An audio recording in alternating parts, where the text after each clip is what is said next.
এবার বসিরহাটের টাকি পুরসভা এলাকায় তীব্র উত্তেজনা। মিথ্যা অভিযোগের প্রতিবাদে রাস্তায় নামলেন শতাধিক মহিলা।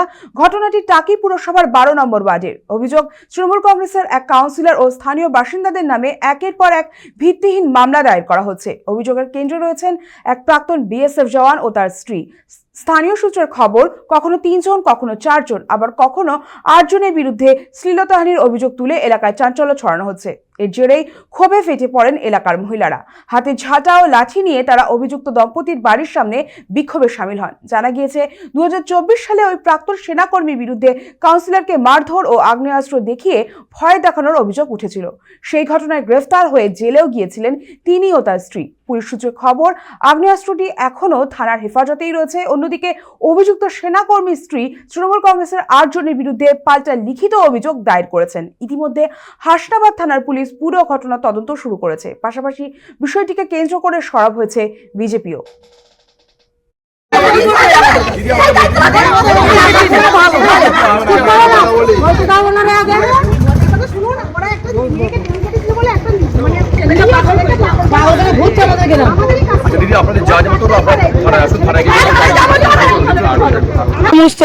আমাকে বলছিল থুবলমোড়া আমার একটা বাড়ি আছে, আমার ওখানে যাবি? ভানু দাস বলছিল। আমি বিএসএফ চাকরি করতাম। আমি সেখানে না বলে আমি এসে কাউন্সিলর কাকিমাকে এসে বলেছিলাম যে কাকিমা আমার স্বামী ভালো না, আমি তার জন্য তোমাকে এসে বললাম। আমি তো কাকার বলতে পারি না, তাই আমি কাউন্সিলর কাকিমাকে এসে বলেছিলাম। তারপর থেকে আর একবার যখন ঝামেলা হলো 24 সালে, তখন আমরা গিয়ে ওই উত্তরটা দিয়েছিলাম যে তুই এরম মেয়ে ছেলেদের গিয়ে বলিস। কথা এই কথাটা আদৌ সত্যি না, কারণ আমাদের 12 নম্বর ওয়ার্ডের কাউন্সিলর উনি এরকম ধরনের মানুষই না। এইবার এই মহিলাদের সব কুপ্রস্তাব দেয়।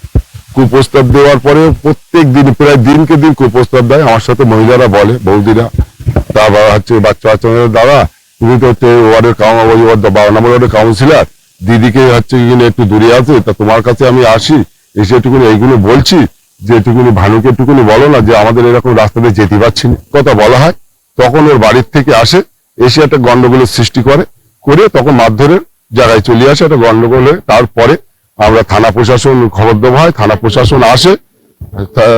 প্রশাসন আসে, এসে ওদের দুজনকে অ্যারেস্ট করে নিয়ে যায়। তার বিনিময়ে এই যে 2024 সাল হয়ে গেল, এই 25 চলে গেল, এই 26 সালে আমাকে একটা কেস দিয়েছে। আপনার কজনকে দিয়েছে? 8 জনকে কেস দিয়েছে। পুরো মিথ্যে একটা ষড়যন্ত্র করে আমাদের তৃণমূল কাউন্সিলর বলে আমাদের একটা দাগি আসামি করতে চাচ্ছে। এই অভিযোগটা পুরোপুরি মিথ্যে, পুরো সাজানো মিথ্যে। কারণ এতটুকু কোনো ঘটনা ঘটেনি। আমরা চাইছি দীপক দাসের শাস্তি, কেন প্রতিনিয়ত এরকম করতে থাকে। প্রতিনিয়ত আমার মা বোনেদের কোনো নিরাপত্তা নেই। আমরা প্রশাসনের দ্বারস্থ হয়েছি, দলকে জানিয়েছি, দল সবকিছুই জানে, সবকিছু ব্যবস্থা দল করছে। তৃণমূল মানে দেশ বিরোধী, তৃণমূল মানে ভারত বিরোধী, তৃণমূল মানে ইন্ডিয়ান আর্মি বিএসএফ বিরোধী।